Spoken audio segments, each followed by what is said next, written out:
Unsure of your dream? Study abroad destination? Clear your doubts. Videsh Consult. Call 9676502888. నమస్కారం, welcome to I dream. ధర్మ మార్గం with Vijitha కార్యక్రమానికి స్వాగతం.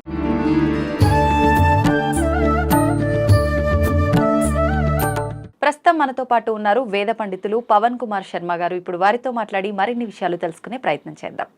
నమస్తే అండి. మామూలుగా ప్రతి ఒక్కరు కూడా మానవులు వాళ్ళ ఇష్ట దైవం ఎవరో ఒకరు ఉంటుంటారు. ఫర్ ఎగ్జాంపుల్ శివుణ్ణి తీసుకుందాం. ఒక భక్తుడు చాలా ఎక్కువగా శివుణ్ణి ప్రేమిస్తుంటాడు, అభిమానిస్తుంటాడు, పూజిస్తుంటాడు. కానీ ఆయన అనుకున్నది నెరవేరకపోయినా, లేదు అంటే ఎంతసేపు నేను ఎన్ని పూజలు చేసినా నా శివయ్యకి నేను ఇదే ఇబ్బందుల్లో ఇంకా ముందుకెళ్తున్నా కానీ ఒక్కటి కూడా నాకు తగ్గినట్టుగా అనిపించట్లేదు, ఇంకా రోజు రోజుకి ఇబ్బందుల్లో కూరుకుపోతున్నా, అసలు నిజంగా ఈయన దేవుడేనా అని చెప్పి అలా శివుణ్ణి నిందించే వాళ్ళు కూడా చాలా మంది ఉన్నారు. ఇష్టదైవం అనేది పక్కన పెట్టేస్తారు. ఒక మనిషిని మనిషి ఎలా తిట్టుకుంటారో అలా తిట్టేస్తుంటారు. నువ్వు దేవుడివే కాదు, నువ్వు అట్లా ఇట్లా ఇలా తిడుతూ ఉంటారు, ద్వేషిస్తూ ఉంటారు. నిజంగా దేవతా శాపం అనేది తగులుతుంది అంటారు. ఇటువంటి సందర్భాల్లో శివుణ్ణి ద్వేషిస్తే ఏదైనా తప్ప, ద్వేషం అనేది నిజంగా శాపంగా మారే అవకాశం ఉందా? దాని గురించి తెలియజేయండి. తప్పకుండా ఉంది. శ్రీ మహాగణాధిపతయే నమః. శివాయ గురవే నమః. ఈశ్వరుడి గురించి చెప్పాలి అంటే మనకు ఒక ఎపిసోడ్ మనకు సరిపోదు. అందులో మనం శివద్వేషం అనే టాపిక్ గురించి మాట్లాడుతున్నప్పుడు మనకి మొట్టమొదట అందరికీ తెలిసినటువంటి టాపిక్ ఏంటంటే దక్షయజ్ఞం. దక్షయజ్ఞం యొక్క మెయిన్ అజెండానే శివద్వేషం. ఆ శివుడు రాకుండా నేను యజ్ఞం చేస్తాను అని దక్ష ప్రజాపతి మొదలుపెట్టాడు. అది ఏం జరిగిందనేది మనందరికీ తెలుసు. దాని యజ్ఞం అంతా ధ్వంసమైపోయింది. దక్ష ప్రజాపతి యొక్క తలకాయ వెళ్ళి పక్కన పడిపోయింది. సతీదేవి సశరీరంగా వెళ్ళిపోయి ఆవిడ శరీర భాగం అంతా 18 చోట్ల పడ్డం, ఇవన్నీ మనకి 18 శక్తిపీఠాలుగా మారడం, ఇవన్నీ మనకి తెలుస్తున్నాయి. దీనికి మూలం ఏం జరిగింది అంటే కనుక శివద్వేషం ప్రారంభమైంది. ఎందుకని అంటే అహంకారం వల్ల దక్ష ప్రజాపతి నన్ను గౌరవించట్లేదు, ఆ శ్మశానవాసినే అందరూ గౌరవిస్తున్నారు అని మొదలుపెట్టారు. మొదలుపెట్టి ఆయన ఏమనుకున్నాడంటే నాకు భూషణాలున్నాయి, నాకు శాపాన్ని అనుగ్రహించే శక్తి బ్రహ్మగారు నన్ను సృష్టించి నాకు ఇచ్చేశాడు, 27 నక్షత్రాలని నేనే కన్నాను, 27 నక్షత్రాలకి తండ్రి దక్ష ప్రజాపతి, కాబట్టి ఇన్ని విధానాలు నా దగ్గర ఉంటే నన్ను గౌరవించకుండా శివుణ్ణి అందరూ గౌరవించడం ఏమిటి అని ఆయనకి ఒక ద్వేషం కలిగింది. ఇది లోకంలో చాలా మందికి కలుగుతుంటుంది. నేను ఇంత డాక్టర్ని, లేదా నేను ఇంత లాయర్ని, లేదా నేను ఇంత చదువుకున్నవాడిని, లేదా నాకు ఇంత పరపతి ఉంది, నన్ను గౌరవించడం ఏమిటి అని అనిపిస్తుంది. గౌరవం అనేటటువంటిది మనం కోరుకుంటే వచ్చే అంశం కాదు. అది మనం మొట్టమొదటి తెలుసుకోవాలి. ఇక మనం శివద్వేషం అనే మాట మాట్లాడినప్పుడు శివద్వేషం కలిగితే శివుడికి ఎప్పుడూ కోపం రాదు, బాగా గుర్తుపెట్టుకోవాలి. శివుడికి కోపం వచ్చిన వాడి మీద ఆయన అనుగ్రహం చేశాడు.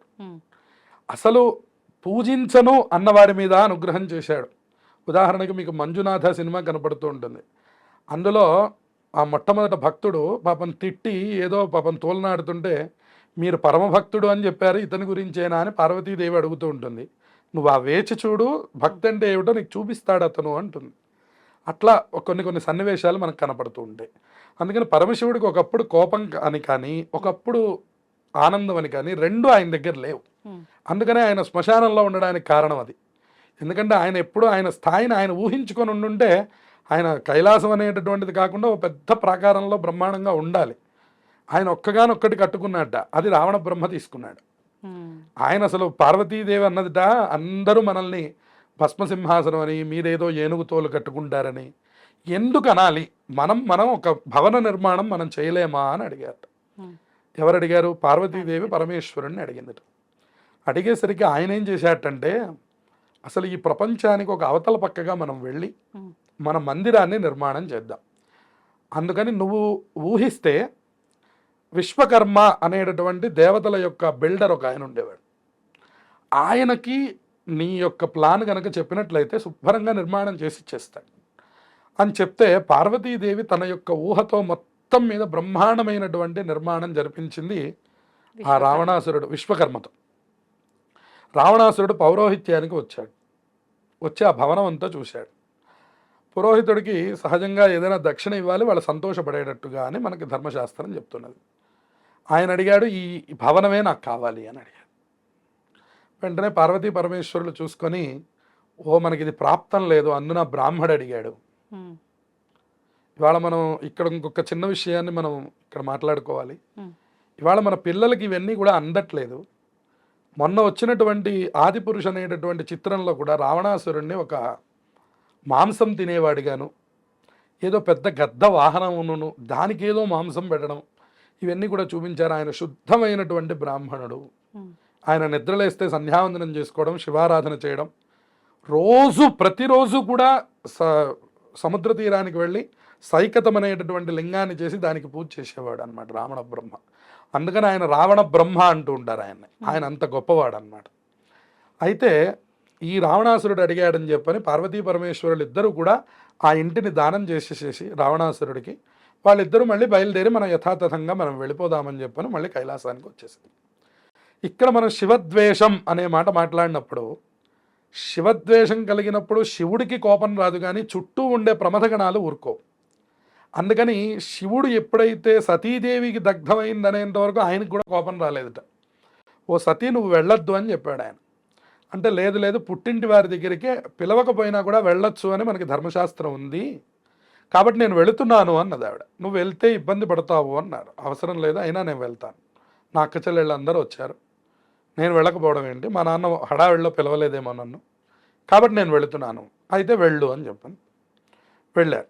వెళ్ళేసరికి ఆ ఘోరమైనటువంటి అవమానం జరిగింది. ఎప్పుడైతే సతీదేవి కాలు రాసి భస్మం ద్వారా మనకి శరీరాన్ని అర్పణం చేసిందో అప్పుడు పరమశివుడు ఉగ్రుడైపోయినాడు. ఆయన ఉగ్రుడైపోయి తన జటను తీసి భూమికి వేసి కొట్టంగానే వీరభద్రుడు ఉద్భవించాడు. ఆ వీరభద్రుడు ప్రమథగణాలన్నీ కూడా వెళ్ళి ఒక్కొక్కళ్ళకి ఒక్కొక్క గాయం చేశాయి. ఏమిటి?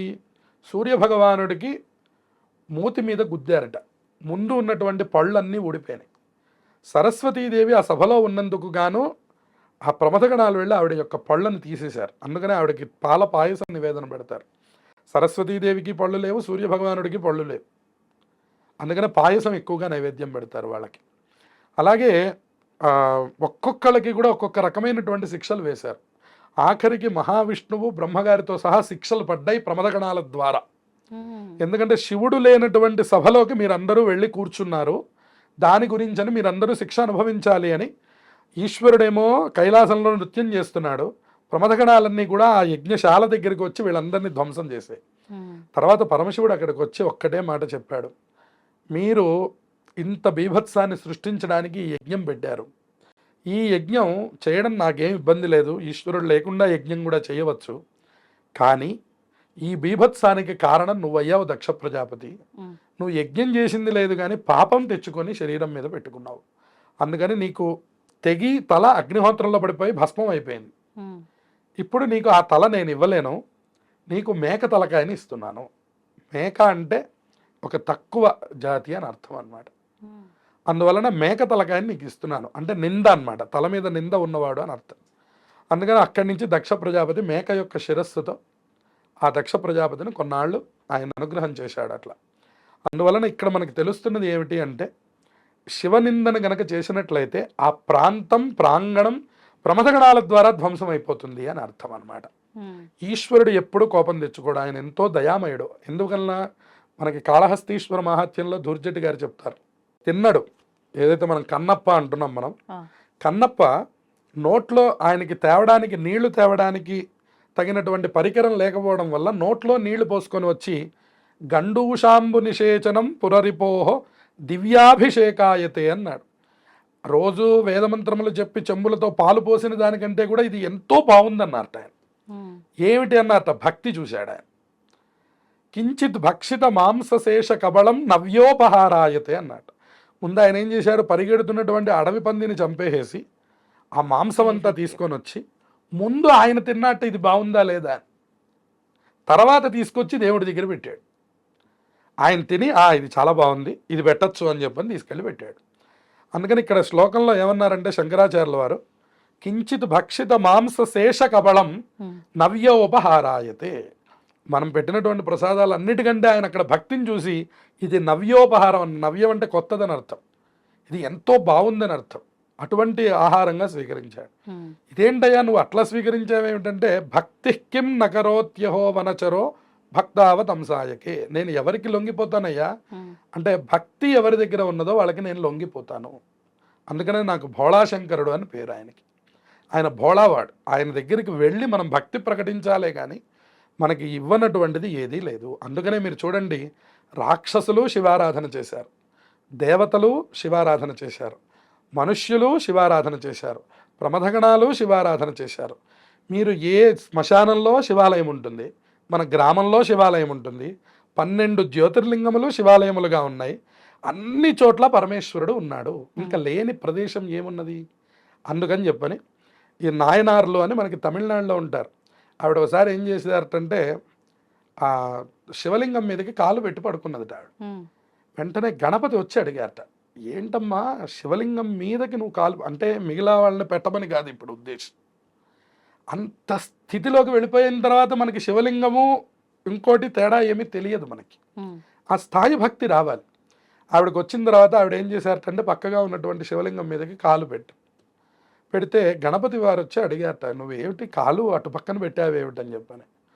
ఓహో, అక్కడ శివుడు ఉన్నాడా, మరి నా తల దగ్గర శివుడు లేడా ఇప్పుడైతే? అంటే నా తల దగ్గర శివుడు లేడా, కాళ్ళ దగ్గర ఉన్నవాడే శివుడా? కాదు కాదు, అయితే అటు తిరిగి పడుకోమన్నట్టు. ఇటు తిరిగి పడుకుంటే ఇప్పుడు అయితే నా కాళ్ళ దగ్గర లేడా శివుడు? అంటే ప్రపంచమంతా శివుడుగా ఉన్నాడు అక్కడ. మళ్ళీ కాళ్ళ దగ్గర శివుడు ఉన్నాడండి, తల దగ్గర లేడండి, తల దగ్గర ఉన్నాడండి, కాళ్ళ దగ్గర లేడండి అంటే ఇక్కడుండి అక్కడ లేడంటే మనం ఇంకా శివుడిని ఎక్కడ ధ్యానం చేస్తాం మనం? మీకు ఏది కనపడినా శివమయంగా ఉండాలి. అందుకనే మనం మన లోపల ఉన్నవాడిని కూడా శివం అనే అంటాం. ఇది పోతే శవం అయిపోయింది. అందుకని ఈ శవములకు తేడా అదే. కాబట్టి మళ్ళీ అక్కడికి వెళ్ళినా కూడా ఆయన నేనే ఉన్నాను అని చెప్తున్నాడు. అందుకనే కార్యక్రమం అంతా అయిపోయాక కూడా స్నానం చేసి శివాలయం దర్శనం చేసుకొని ఇంటికి వస్తారు. అందుకనే ప్రమథగణాలు, భూతప్రేతములు, మనుష్యులు, దేవతలు, సిద్ధులు అందరూ. అందుకనే బ్రహ్మమురారి సురార్చిత లింగం. ఎవరెవరు ఆరాధన చేశారు? బ్రహ్మ, మురారి, సురులు. సురులు అంటే దేవతలు, బ్రహ్మగారు. మురారి అంటే విష్ణుమూర్తి. వాళ్ళు అర్చించినటువంటి లింగం. నిర్మల భాసిత శోభిత లింగం. అది ఎట్లా ఉందంటే నిర్మలంగా ఉంది. ఓ స్ఫటికలింగాన్ని చూడండి మీరు, ఒక నీలం పుష్పం పెట్టారనుకోండి అంతా నీలంగా కనపడుతుంది, ఓ పసుపు పెడితే పసుపుగా కనపడుతుంది. అది నిర్మలంగా ఉంది. మీరు ఎట్లా చూస్తే అట్లా. అట్లాగే జన్మజ దుఃఖ వినాశక లింగం. అది మనకేం చేస్తుందండి? మన జన్మల్లో ఉన్నటువంటి దుఃఖములను తీసేసేటటువంటి శివలింగం. అయితే మనం ఏం చేయాలి? తత్ ప్రణమామి సదాశివలింగం. మనం చేయగలిగిందల్లా దండం పెట్టడం మాత్రమే. ఇక్కడ మనకి ద్వేషం వచ్చింది అంటే మన భక్తి ఇంకా అక్కడ స్థాయికి రాలేదని అర్థం. ఉదాహరణకు ఒక పిల్లవాడు ఎలా మాట్లాడతాడో అలా మాట్లాడినట్టని పరమాత్మ తీసుకుంటాడో, ఈ బుద్ధి ఎదిగినటువంటి వాళ్ళ యొక్క శిక్షా విభాగం అంతా కూడాను ప్రమథగణాలు చూసుకుంటాయి. అందుకని శివద్వేషం చాలా నష్టహేతువు. అందుకనే విష్ణుమూర్తి కూడా చెప్పారట, నన్ను ఆరాధించి శివుణ్ణి ఆరాధించకపోతే నాకు తృప్తి లేదు. శివుడు చెప్పాట, నన్ను ఆరాధించి విష్ణుమూర్తిని ద్వేషిస్తే నాకు తృప్తి లేదు. అందుకని మా ఇద్దరి మధ్య భేదం చూడకుండా ఉన్నంత కాలం ఆయుష్నివ్వవయ్యా అని చెప్పారట. అందుకని యథాంతరం నపశ్యామి తథామే స్వస్తి రాయుషి అన్నారు. అందుకని ఎవరిని ఆరాధించి ఇటు గొప్ప అని అటు కాకపోయినా, అటు గొప్పని ఇటు కాకపోయినా, ఈ రెండిటి వల్ల కూడా ప్రమాదం ఉంది. శివద్వేషం వల్ల ప్రమాదం ఉంది, విష్ణుద్వేషం వల్ల కూడా ప్రమాదం ఉంది. అందుకని ఏ దేవతని ద్వేషించడానికి మనకి ఏ హక్కు లేదు. చేయగలిగితే పూజించడం లేదా దండం పెట్టడం, 2 రకములే ఉన్నాయి. లేదా ప్రమథగణములు మనల్ని ఇబ్బంది పెడతాయి. శివుడు దయామయుడు, ఆయన ఎప్పుడు మనల్ని అనుగ్రహిస్తూనే ఉంటాడు. కాబట్టే మనం ఇంకా శివంగా ఉన్నాం, లేదంటే శవం అయిపోతాం. సంతోషం అండి, చాలా చక్కగా వివరించారు. ఓం నమః శివాయ. ఓం నమః శివాయ.